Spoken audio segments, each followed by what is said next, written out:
Sup fans, welcome back to my channel and welcome to my channel if you're new here. And today we're going to be doing, well, 1 year later, or yeah, around 1 year later, whatever. It's been pretty much a year since the original Wicked came out, and now the second one, Wicked for Good, is coming out this week. And why not just we could take a quick look back at the Wicked film, the first one, because I thought I already talked about it on my channel, but no, I talked about the 4K. So we're going to be doing a spoiler retro review, pretty much a retro review of Wicked Part 1 coming up right now, and I hope you guys enjoy the show. Alright guys, quiet on set. Scene 1, take 1. Action! Boom!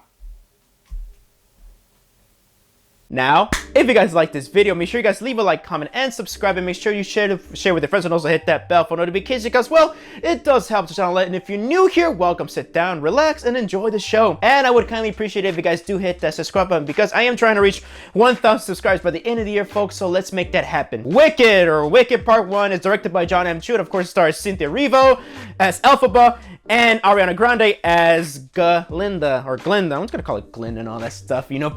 Yeah. So if you guys don't know, this is a movie adaptation of the the famous Broadway musical Wicked, under the same name with the novel, which is it's a movie adaptation. It's an adaptation of an adaptation, which is, you know, movie adaptation of a stage play that's an adaptation of the book. But alright guys, so if you guys don't know the story of Wicked, though, this is Wicked Part 1. So basically they took Act 1 and they took Act 2 and they split into two movies, which it's kind of stupid in my opinion, but whatever. So guys, Wicked, if you guys don't know the story, it's just basically an origin story, or like a what if story of, like, what if the Wicked Witch was actually the good guy and Glinda is just part of the whole, you know, system and all that stuff.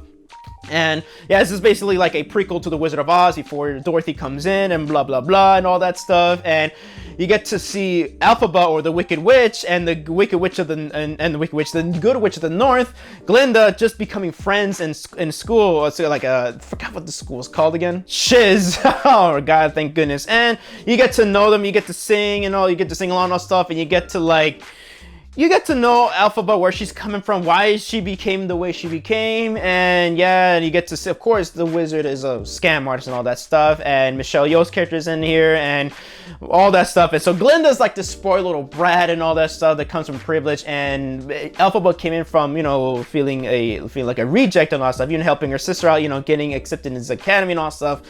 Well, that's basically the plot synopsis of the film, or the stage play, or the film. Now let's get on with the review. This is, like I said earlier, this is like a split. They split the Broadway show. I think it's like it's like a 4-hour show. They split the show into two, where like the first act ends with Defying Gravity, and the second act, well, of course, it's like it goes on and introduces, you know, basically I think it's the story of the Wizard of Oz. Honestly, guys, I am not the biggest fan of Wicked. I mean, I can consider myself more of a casual. I listened to the soundtrack and I've seen a lot of clips from the original Broadway run with the original cast member. I just had their name, and yet for some reason my brain just farted right there and all that stuff, and I had my phone out to pull out to double check everything. But I did see clips of the original Broadway show, and I quite like, of course, Defying Gravity. I love that song. It's really cool and empowering, and you know, yeah. But I'm not like a Wicked stan. I'm not a Wicked fan. But I love musicals. I used to be a theater kid, so yeah. And all I gotta say, guys, this is a pretty solid adaptation. I believe they even adapted some stuff from the book on here, or added some extra stuff here. But also, I gotta say, it kind of like creates kind of like some pacing issues and all that stuff. As much as I love the animal rights thing going on with that, and I love that it plays a huge part. Sometimes it can kind of detract a little bit, so I'm pretty sure the stage play is a bit much more fluent and all that stuff. But again, I've never seen the full play. I've only listened to the soundtrack and all that stuff. So yeah, guys, and also the cinematography is one of my criticisms. As much as I enjoy the cinematography and the CGI is pretty good, I gotta agree with a couple people. The cinematography looks a tad bit washed out and blown out, I gotta say. But there are moments, especially on the 4K, where you get to see a lot of nice greens and pinks, especially when they get to Emerald City. It looks really nice. There's some great color there. It's just that I feel like the color grade just was a bit too blown out. And yeah, you don't have to really, in those little washout, you get to fully appreciate some of the beautiful cinematography and CGI. They just crank the brightness down just a little bit. But other than that, guys, I really love how this movie looks. It's shot well, it's directed well, and the stage and costumes look very good, and the CGI is not so bad. It looks shoddy in some areas, but then again, it's kind of part of the style and all that stuff, and I like that a lot. And when there's gonna be a segue into like the performances. Ariana Grande, you know, I don't like her as a person, and I don't care for her music like that, but I gotta say she did a very good Glinda. I really did enjoy it. She was funny, and I like that part when she smashed her face on the ground, you know, ow, at the beginning. She doesn't really smash her face, but yeah. But yeah, I liked her. She's funny in this movie. She actually was great. She was funny, charismatic, and is really nice. Cynthia Erivo as Elphaba, she was amazing. Of course, you know, her singing is great. They're both great singers, but goddamn, she was really cool. Her performance is really good, even though I'm not a huge fan of Cynthia Erivo or myself either. But yeah, but also you got Jeff Goldblum, who plays the wizard. He was really cool. And Michelle Yeoh, she was awesome too. The thing is though, you could tell they're not singers when they're singing, but their charisma really helps it out. And actually, I gotta say, their singing does sound pretty good here. And the extras are pretty freaking nice. We also got Peter Dinklage plays this teacher who's a goat, Miss Linda, something like that. He was great. I loved him so much. He is amazing. I love Peter Dinklage, man. He's one of my favorite actors of all time. And the side characters are really freaking nice. And speaking of side characters and also the characters, the music and choreography is nice. Of course, they adapted the music from Wicked onto here.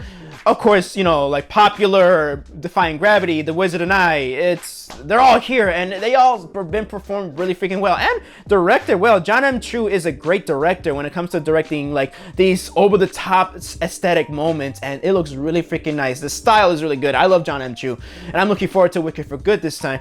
So, and also, of course, the music's nice. The score is beautiful. Some of the instrumental moments of the music that's on the soundtrack, it is pretty freaking nice. And this is gonna lead to my criticisms. I'm gonna talk about the pacing. So I feel like they try to cram a couple of stuff from the book that was not in the stage play, and it kind of slows the pacing down a bit. This movie's like 2 hours and 40 minutes. I forgot how long Wicked for Good's gonna be, but technically the play is like 4 hours long. So here some of the pacing has some pacing issue where they kind of adapt some of the stuff, and it kind of like creates side stories for characters and all that stuff, which kind of like not that it doesn't lead anywhere. There are moments where I just like I don't really care for it personally myself. But overall, guys, I still enjoy this film. Overall, guys, I like that. Just looking back at this film, it is pretty nice. The performances are well nice, and I just love that. Yeah, this is just a lesson of just like popularism and all that stuff. You even get to see a bit of you know, Glinda's growth. How like she's the stereotypical bitch character, like the schoolgirl character, but she kind of grows later as she becomes more empathetic and grows a bit.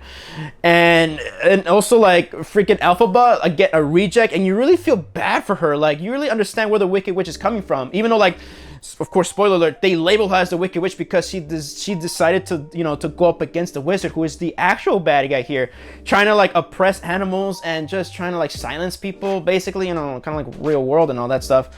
And yeah, and also you gotta take Elphaba's side. So I have not seen I haven't seen the whole play, so I'm actually looking forward to how Wicked for Good plays out. But her arc is amazing, and I just love how the movie ends with her singing Defying Gravity. Again, Act 1, and it just ends with To Be Continued. Damn, that is really cool, and it gets you hyped up for Part 2. But then again, I gotta say, it's kind of a dumb thing to split into 2 movies, because you're gonna take a 4-hour stage show and make like a almost 6-hour film combined together. I don't know, guys. They could have just they could at least make it into a 3-hour movie. And honestly, like the first hour and 50 minutes should have been like Act 1, and then the last hour and 50 minutes should have been Act 2. And some of the editing could have been a bit tighter, while also keeping the nice direction that John M. Chu does with his films. But whatever, it is, that's how business. So yeah, guys, overall, guys, despite my issues with the film, I still love this film. I actually quite enjoy this film. Looking back, it's pretty nice. Again, like I said, Ariana Grande, Cynthia Erivo, they're great leads, and their chemistry works so well together. And the supporting characters are nice. The music's there. That if you're a fan of Wicked, of course you're gonna love this. But then again, I've seen some Wicked fans not liking this adaptation.